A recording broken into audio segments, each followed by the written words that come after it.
औरंगाबादचे शांतिगिरी महाराज हे मनसे अध्यक्ष राज ठाकरेंच्या भेटीसाठी कृष्णकुंजवर पोहोचले आहेत। औरंगाबादमध्ये ते मनसेच्या उमेदवाराला पाठिंबा देणार का अशी चर्चा त्यामुळे सुरू झालेली आहे।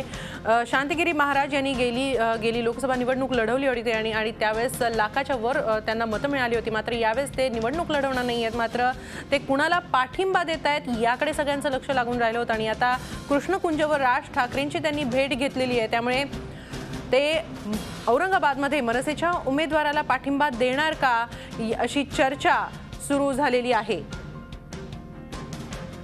कृष्णकुंजवर राज ठाकरेंची भेट घेतली आहे औरंगाबादचे शांतिगिरी महाराज यांनी। त्यामुळे आता औरंगाबादमध्ये ते मनसेच्या उमेदवाराला पाठिंबा देणार का अशी चर्चा सुरू झाली आहे। त्यांचा पाठिंबा खूप महत्त्वाचा मानला जातो आहे औरंगाबादमध्ये। आपण याबाबत अधिक माहिती घेऊया आमचे प्रतिनिधी विशाल करोळे यांच्याकडून। विशाल, शांतिगिरी महाराजांचा पाठिंबा हा सध्या औरंगाबादमध्ये लोकसभेच्या उमेदवारासाठी कोणत्याही पक्षाच्या लोकसभेच्या उमेदवारासाठी किती महत्त्वाचा आहे, काय सांगशील? गेल्या वेळेस शांतिगिरी महाराज औरंगाबाद लोकसभेच्या रणधुमाळीत स्वतः एक उमेदवार म्हणून उभे होते। त्यावेळेस त्यांनी शिवसेना आणि काँग्रेस दोघांनाही चांगलाच जाम फोडला होता। जवळपास 1.5 लाखांच्या वर मते शांतिगिरी महाराजांनी मिळवली होती।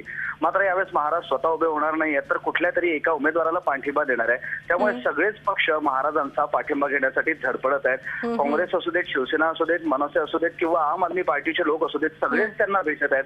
1.5 लाखांचं मताधिक्य म्हणजे एखाद्या उमेदवाराचं भवितव्य घडण्यात महत्त्वाचं मानलं जात आहे। त्यामुळे सगळेच उमेदवार महाराजांची मनधरणी करत असताना शांतिगिरी महाराजांनी अशा पद्धतीने एकदम कृष्णकुंजवर जाणं सगळ्यांनाच अनपेक्षित आहे। यातून काय नवी राजकीय समीकरणं बाहेर पडतायत हे पाहणं महत्त्वाचं ठरणार आहे। महाराजांचा भक्त परिवार औरंगाबाद सोबत नाशिकमध्येही मोठ्या प्रमाणात आहे। त्यातनं काही समीकरणं घडणार आहेत का हेही पाहणं महत्त्वाचं ठरणार आहे। त्यामुळे निश्चितपणे राज ठाकरेंची आणि शांतिगिरी महाराजांची भेट एका नवीन राजकीय समीकरणांची नांदी ठरण्याची शक्यता आता औरंगाबादमध्ये व्यक्त केली जाते। मात्र औरंगाबादमध्ये शांतिगिरी महाराज असं आधी सांगितलंय की शांतिगिरी महाराजांना आता यावेळेस निवडणूक लढवणार नाहीये। त्यामुळेच आता ते जेव्हा मनसेच्या राज ठाकरेंना भेटत आहे त्यामुळेच ते मनसेला पाठिंबा देत आहेत का औरंगाबादमध्ये हे पाहणं महत्त्वाचं ठरणार आहे। धन्यवाद विशाल, आपण दिलेल्या या सविस्तर माहितीबद्दल। झी 24 तास रहा एक पाऊल पुढे।